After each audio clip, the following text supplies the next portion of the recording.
여러분, 혹시 알고 계셨나요? 지금 이 순간에도 2000년 전 진시황이 쓴 전략이 그대로 작동하고 있다는 사실을요. 한국, 일본, 베트남, 필리핀, 아시아 국가들이 겪고 있는 많은 갈등의 뿌리가 사실은 기원전부터 시작된 하나의 거대한 설계도에서 나온 거라면 믿으시겠어요? 더 놀라운 건 이 전략이 단 한 번도 바뀐 적이 없다는 겁니다.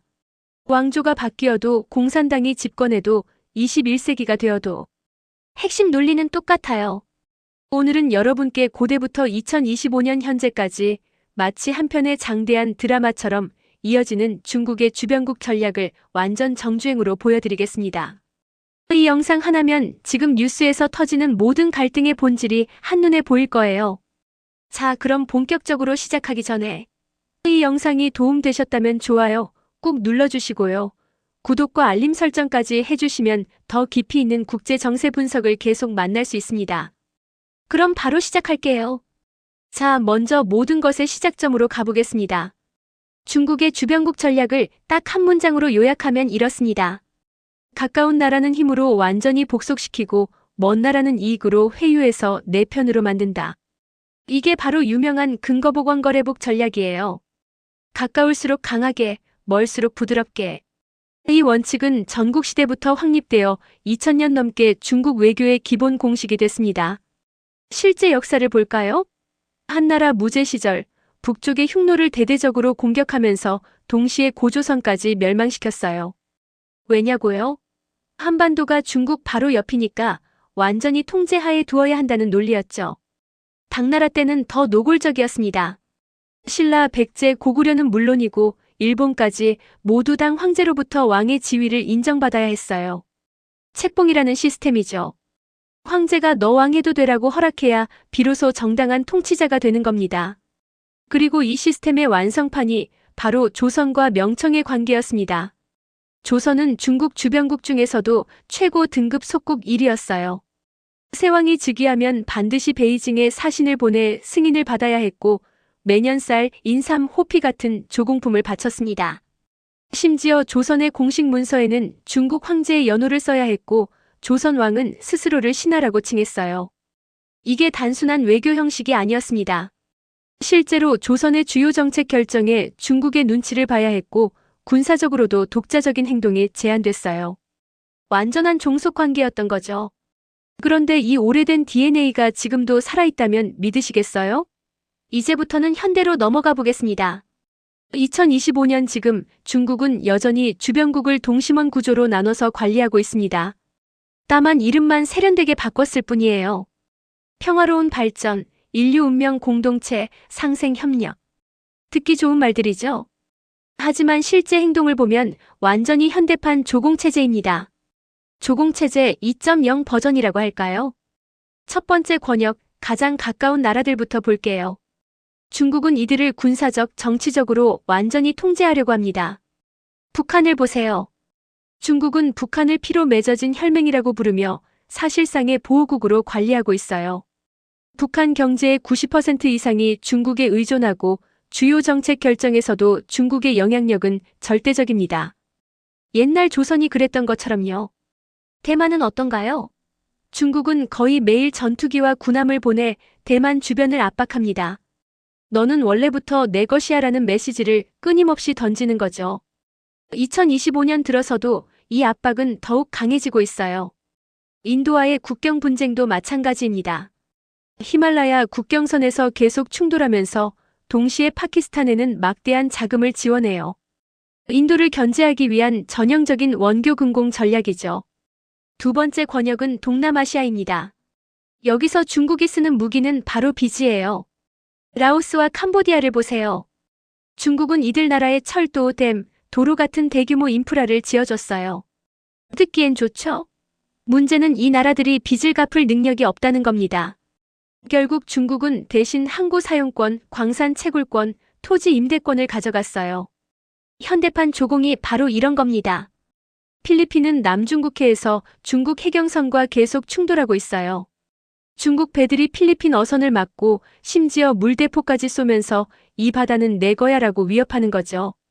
베트남도 마찬가지예요.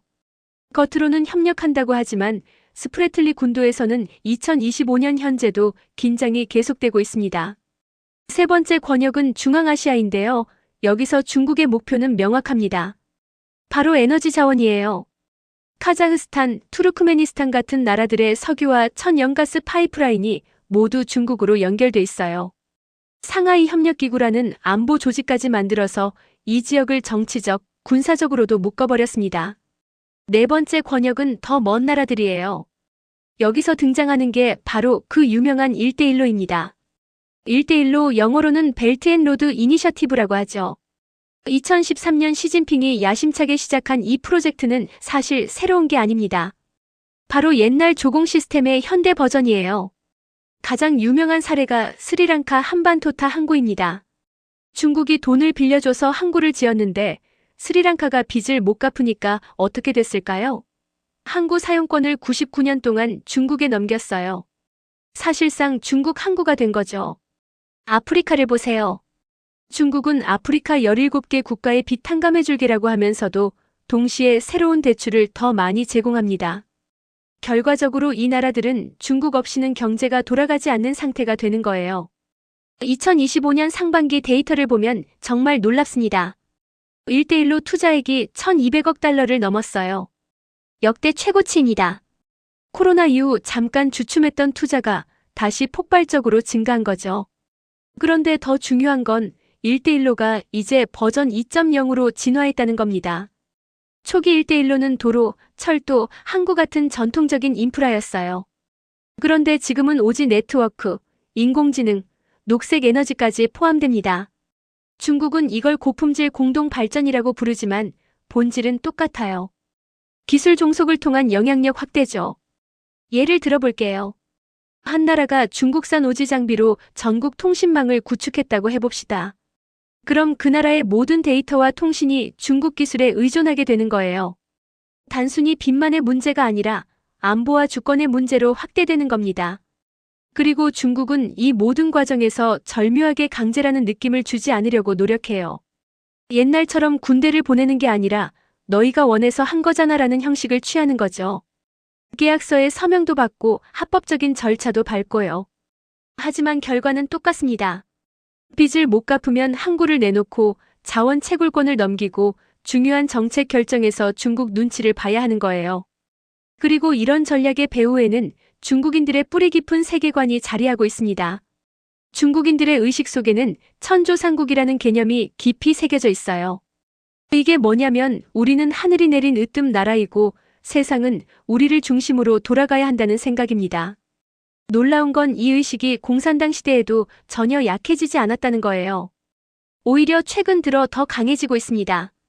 시진핑 주석은 중화민족의 위대한 부흥을 국가 목표로 제시했어요. 여기서 부흥이라는 말에 주목해야 합니다.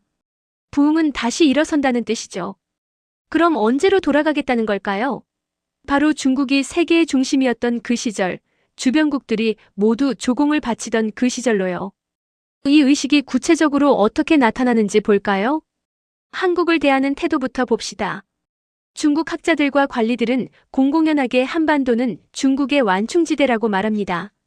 독립적인 주권 국가가 아니라 자기들 안보를 위한 완충지대라는 거예요.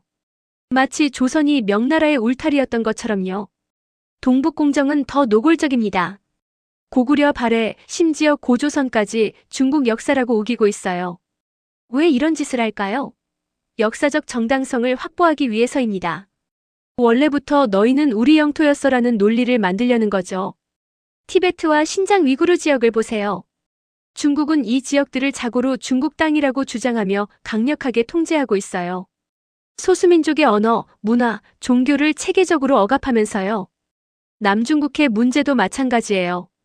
국제해양법 재판소가 중국의 주장은 근거 없다고 판결했는데도 중국은 완전히 무시합니다. 왜냐고요? 자기들 생각에 예로부터 우리 바다니까요. 이런 태도의 근저에는 중국이 강하면 주변국은 자연스럽게 따라야 한다는 믿음이 있어요. 평등한 국가 간 관계가 아니라 위계 질서, 즉 중국이 위고 나머지는 아래라는 사고방식이죠. 중국 외교부 대변인의 말투만 들어봐도 알 수 있어요. 작은 나라가 중국 정책에 반대하면 내정 간섭 말라. 중국의 핵심 이익을 건드리지 말라며 강하게 압박합니다. 반면 중국이 다른 나라 문제에 개입하는 건 정당한 관심이라고 하죠. 이 모든 게 우연이 아닙니다. 2000년 동안 축적된 중심사고, 천조상국 의식이 21세기에도 여전히 작동하고 있는 거예요. 자, 여기까지 들으시면서 어떤 생각이 드셨나요? 정리해 볼게요. 기원전 진시황 때부터 2025년 시진핑 시대까지 중국의 핵심 전략은 단 한 번도 바뀌지 않았습니다. 가까운 나라는 힘으로 복속시키고 먼 나라는 이익으로 끌어들인다. 조공 시스템이든 1대1로든 책봉제도든 오지 네트워크든 방법만 시대에 맞춰 바뀌었을 뿐 본질은 똑같아요. 중국이 세계의 중심이고 모든 나라는 그 중심 주변을 도는 위성이어야 한다. 이것이 바로 2000년 동안 바뀌지 않은 그들의 세계관입니다. 그렇다면 우리는 어떻게 해야 할까요? 첫째, 역사를 알아야 합니다. 지금 벌어지는 일이 갑자기 생긴 게 아니에요. 수천 년 역사의 연장선에 있다는 걸 이해해야 합니다. 그래야 본질을 꿰뚫을 수 있어요. 둘째, 냉철하게 현실을 봐야 합니다. 중국은 말과 행동이 다른 경우가 많아요. 평화, 협력 같은 겉포장에 속지 말고 실제로 무슨 일이 벌어지는지 따져봐야 합니다. 셋째, 균형 잡힌 외교가 필요합니다. 우리나라는 지리적으로 이 거대한 전략의 정중앙에 있어요. 2000년 전 조선이 그랬던 것처럼 지금도 마찬가지죠. 하지만 지금은 조선시대가 아닙니다. 우리에게는 선택지가 있고 목소리를 낼 수 있어요. 미국, 일본, 유럽 등 다양한 파트너와 협력하면서도 중국과의 경제관계도 무시할 수 없죠. 이 줄타기를 지혜롭게 해나가는 게 우리 세대의 과제입니다. 마지막으로 이것만은 꼭 기억하세요. 역사는 반복되지만 똑같이 반복되지는 않습니다. 우리가 어떻게 대응하느냐에 따라 결과는 달라질 수 있어요. 2000년 전에는 한반도가 선택의 여지가 거의 없었어요. 하지만 지금은 다릅니다. 우리는 세계 10위권 경제대국이고 기술 강국이며 문화 강국입니다. 우리의 선택이 동아시아 전체의 미래에 영향을 미칠 수 있는 위치에 있어요. 중국의 2000년 전략을 이해하는 것, 그게 바로 우리 미래를 준비하는 첫걸음입니다. 여러분, 오늘 영상 어떠셨나요? 이 긴 여정을 함께 해주셔서 정말 감사합니다. 이 영상이 도움이 되셨다면 좋아요 버튼 꾹 눌러주시고요. 구독과 알림 설정까지 해주시면 앞으로도 이런 깊이 있는 국제 정세 분석을 계속 만나보실 수 있습니다.